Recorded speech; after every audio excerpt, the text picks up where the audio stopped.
Hello, everyone. Welcome to Developing Palates. I am Aaron Loomis coming to you from the Drew Estate Studio, and with me today is John McTavish from the Pastani Studio. How you doing, John? Doing all right. My Jets are finding ways to lose football games, so I'm trying to stay positive. I was managing expectations going into the season, so I'm trying not to be salty. Uh, you know, hanging in there, hanging in there. I should have a drink in front of me, but I don't. Yeah, I mean, with Rogers going out, I think anything that you win is gravy. So I would Yeah, just kind of look at it in that way. But yeah, that's that's really, that's a true point. it works. All right. So today we are talking about the Emilio Audiophile 2023 Robusto. The cigar is 5 inch by 52. It comes out of the Fabrica Oveja Negra factory in Nicaragua.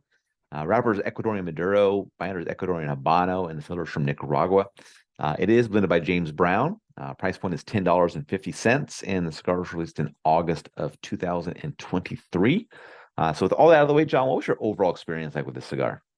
So, I haven't actually smoked a lot of the new Emilio blends. So the audiophile is somewhat of a new cigar to me. So I was kind of going to it a bit blind. So out of the gate, I kind of, excuse me, I kind of got sweet tobacco, woody center, earthy finish, creaminess in the retrohale, a little bit of lingering earth, medium strength in the post draw as it kind of settled in. Kind of a mild, dry wood over time there as well. Some musty tobacco in the finish. So it was an unusual profile. I wouldn't really relate it to anything that I've smoked from, the parent brands. So that was kind of interesting. And then the second, third kind of started out creamy sweet tobacco, dry wood in the center, wood and earth in the finish. And that profile remained pretty consistent to the halfway point, really no changes. And then, the only thing I remarked on in the bottom half there was a little bit more of tobacco sweetness in the finish. So to me, the second third kind of took a step down from where the profile was in the first third, from good to average. Still pleasant, but not as complex. And then the last third really leads off with sweet tobacco, with earth in the finish.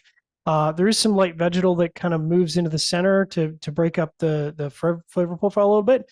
But as it progressed, the earth kind of led off the draw, and then medium earth kind of took over on the post draw. So, again, pleasant enough, but just not enough complexity there for me to elevate it to good. So I would say above average overall in flavor profile. Burn and construction were absolutely perfect on my cigars.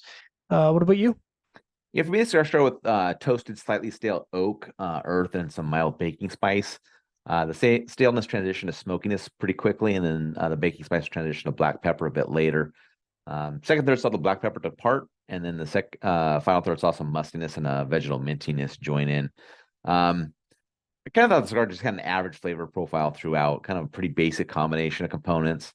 There was a little bit of transitioning, and the smokiness was a nice touch, but it didn't really do anything to kind of make the overall flavor experience something that was, memorable or anything like that. So, Hmm. not a cigar I really see myself coming back to.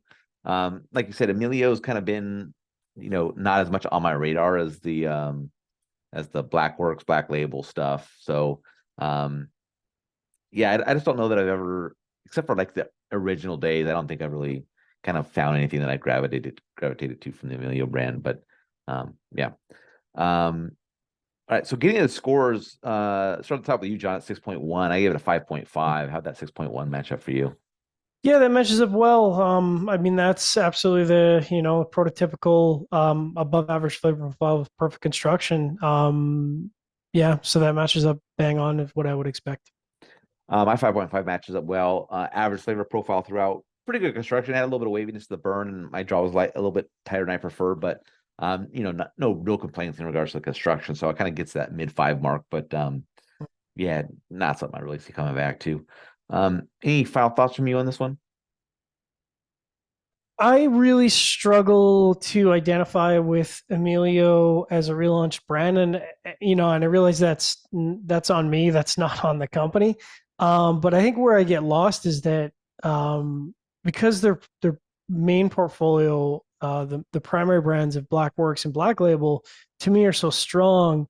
I just don't know. Like for me, where the room is to sort of slot in that brand, and that's kind of where I struggle a bit. Is like I understand the concept and I get the marketing, but like you're putting out so many bangers in Black Works, and it's like it's almost like the bar has been set so high.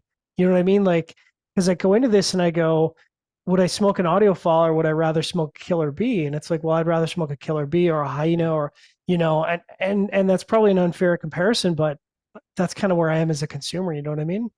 Yeah, I kind of agree with you. And I don't really know the kind of underpinnings of the relationship here with this brand. It's kind of a back end investor, brand, or if it's kind of like a little bit of a playground to try some different things that you're not going to try in the other brands and just kind of see what comes of it. So, yeah, I would agree. This is kind of like, slightly lower tier. Not, I don't want to say lower tier. That's not right what I'm saying. Just not as a focused brand, I guess. That's kind of in Right. that portfolio. So, yeah, I'd agree with you kind of in that fashion. So, But that said, I mean, I think I need to smoke a lot more Emilio because like I said, other than the stuff I smoked back in the day, which is quite a while now, yeah. I'm really out of touch with the current offerings. And I think I need to really, kind of rehash and get a sense of what's on the market right now.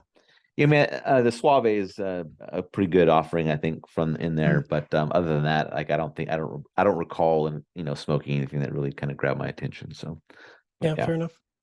All right. Wherever you're watching this video, be sure to like, subscribe, but check out the full written review on the website, developmentpalace.com.